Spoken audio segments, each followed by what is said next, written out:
Good day, folks. This is Greg Judy at Green Pastures Farm today. It's a beautiful, beautiful Sunday morning. Finally got the sun back and the temperatures are still cold, but we're hopeful. Today's supposed to get up in the upper 40s, and that's the highest temperature we've seen in probably a month. But you know what? It is Missouri. It's January. Today's the 25th. My gosh, where did the month of January go? Crazy. It went by quick. I'm out here with the bulls and the steers, and I'm getting ready to put in a paddock. I'm going to show you all a little trick I just came up with this morning. I like to share things, folks. I mean, it doesn't do me any good to keep everything buried in my own little secret book of knowledge and not share what works. And when I come up with something that works, I like sharing those little tidbits with you folks. And I'm gonna show that to you here in a little bit. Anyway, I'm gonna go out and show you what these bulls and steers are eating this morning. I just rolled this up. It was about where that foiler's at. Went across this bottom down to that creek. And of course, can't use this tank in the wintertime. Very fortunate. I'm on Doug and Joanna's farm. There is a frost-free tank right over that hill, hooked onto a pond. And I'm telling you, those frost-free tanks in the winter are saviors. I mean, look at this. Can't use that. That thing's froze. Oh, if you took an axe and started cutting on that, it's probably at least a foot deep, maybe 2. It may be froze all the way to the bottom. But I don't care. I don't need it. It's only 150, 200 yards over that water tank. So, but I just wanted to. We had a very, very, very dry fall. We didn't grow the stockpile we normally did. And, this is a field that I did brush hog. And it had a lot of weeds on it. And, the landowners, they kind of want it brush hogged. And so I did. I came in here and brush hogged. It does look nicer. But when you do brush hog late in the fall like that, later than I like, you do mow down some grass. But you can see the bulls, they haven't had any hay. They don't look to me like they're hurting at all. And, the patches of snow that are still left. There's a lot of grass out there, folks. And there's little pieces of green in there. Just little pieces of green. The top part is all brown. But I just saw a bull go poo a while ago. I'm thinking, well, I wonder if the manure pats are going to start stacking up taller than I like, showing that they're not getting enough protein and energy from my forage. But look at this. Folks, that's absolutely a beautiful manure pad. Absolutely. I mean, I couldn't draw a picture of one any better than that. I couldn't. It tells me my bulls are doing just fine. Talking about bulls, we just sold out. I took that video up, I think it was like last week. They're gone. We don't have any more. They're sold out. I am keeping a backup list. Every year it seems like 1 or 2 people, personal issues come up and they just can't follow through on their bull purchase. And, we take a 50% deposit. I give them their deposit back. I'm not into keeping people's money for nothing. To me, that's just stealing. But I understand life. There's things that happen, and, sometimes it just doesn't work out. I had a guy cancel. It was 2 years ago, and he had some health issues. And the next year he came back, he bought 2. So, I understand that. I mean, we all go through it, and it's part of life. You can't control everything, especially your health. But anyway, so we sold out of the bulls, and but you look at how beautiful the condition is on these animals. I mean, there's about half of these are steers. But there's some really nice young 2-year-old bulls. Probably one of our best crops ever. So there's gonna be some people go home. And we've actually moved the pickup date. For those y'all listening that bought bulls, our pickup date is not June 1st. I looked on the calendar, it always has been, but this year June 1st falls on Sunday, and I don't do that. So we're gonna move it back to March 31st, and you all will be getting a letter with a map to the bull corral, because I don't have a physical address that you can put in on Google. So I'm got a handwritten map. We all used to go by those once upon a time. I don't know how we did it. I mean, Jan and I went to Canada. We were there for almost 3 weeks, and going through all the different cities and roads, like, how did people find their way anywhere without Google? I mean, it's crazy. You get in some of these big towns. We were in, what was that we flew into? It was one of the bigger towns in Nova Scotia.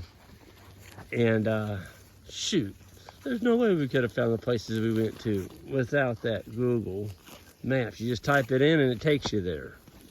So anyway, back to our stockpile. Don't tell that calf that that's not good for it. Look at him. No hay. He's going through there. He's getting the green. And when he gets the green, he's getting a little bit of brown. And folks, this hasn't been grazed for 60 days. And so it's clean. It's clean. It's had snow on it. It's had a few rains on it. It's had some cold weather on it. And these bulls are pretty darn happy out here. I don't hear anything bawling. They're just eating. And they're pooping out beautiful, beautiful manure pads like that. Now, where would I be concerned if I came out here? What am I looking for? Well, if that manure pad is stacked up 4 or 5 inches tall, it doesn't have the pond in the middle, well, folks, your cattle are losing weight. Yeah, they're eating this stuff, but they're not getting enough out of it. So I just had a guy made a comment, oh, that darn fescue again.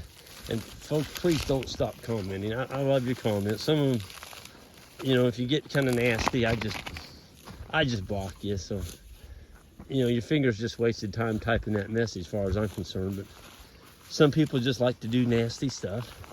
And that goes with the territory. I understand that now. I didn't when I first started YouTube. I'm like, why do people do that?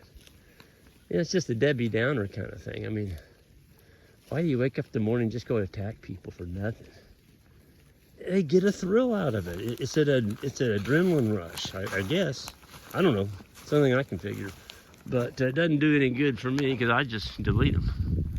And I don't want to get in an argument with anybody about something they don't even know what they're talking about. So I don't have time for that. I just delete it. And if they're really nasty, I block them. They'll never watch another video on my channel because I don't have time for hate and divisiveness. I'm a half full glass kind of guy. I am. I'm optimistic. I'm not a pessimist. And folks, if you hang around with people that are a pessimist about everything, they will drag you down. That is their sole ambition in life, is to put you at the same miserable level that they are at. Don't do it.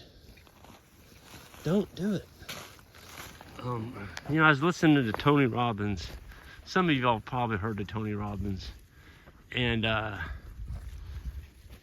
going to tell you what, now that guy, what he says is straight up the truth. We can control what we think and how we react. We can control it. We can't control what other people think about us or how other people treat us. We can't control very much of that, but we can control ourselves. And Tony Robbins is huge into that. Just listen to some of his stuff. I took notes. It's like, man, he's got it. This guy's got it. That's why he's so darn successful. You know, Tony Robbins has served over 1 billion meals to the less fortunate. I think he's headed toward 2 billion. You don't hear anything about that on any of the social media. It's because he doesn't say anything about it. He's kind of, to me, he's a hero. I mean, this guy is giving back to society big time. And I think that's pretty darn cool. And that's what I'm gonna go and share with you all, my little tip this morning. I'm gonna get back. It's just a little tip, it's nothing big. But you know what? You start doing enough things right, pretty soon it's not a little tip anymore, it's a huge tip. That's why we have been able to grow our operation. You know, we started out with nothing. Jan and I did. And today it's grown into more than nothing. We have quite a bit going on here because we started, you know, it's a very simple sentence. It's like this. Find out what works and just go do that. Find out what works and just go do it. It's a very simple sentence. So this works. I've been doing this for 25 years. This works. I got an ATV. Doesn't have to be one quite this nice. When I started, I had an old Yamaha 500 Enduro. No, it was a 350 Enduro. It was for racing. I got it for 500 bucks. It worked. I put the same thing on it. I had these pipes on the back to hold my reels. And I had a place to hold my reel up here, the post back here. So I've got my bungee here on the back. That holds my post for my next paddock division. I've already exposed the ones I'm going to put out right here. And I'm going to set right here, side saddle. Here's my reel in my holder with my adjustment on it. I've got it tightened down so that doesn't move. So my hands aren't holding on to anything. The four-wheeler's carrying everything for me. When I get to where I want to stick in a post, and it is an O'Brien, I get my O'Brien post from Timeless. I'm sorry, Timeless does sell them. I get these from Powerflex because they're close, right here in Missouri. The shipping, I can get them shipped in boxes of 50. But one thing that I do with the O'Brien is I sharpen them. See that sharpen point on there? Get up here closer. There it is, you can see it. I put it on a bench grinder, I sharpen it. Folks, it's been 15 below zero. We've had some of that. And look at that. I just put that post in the ground.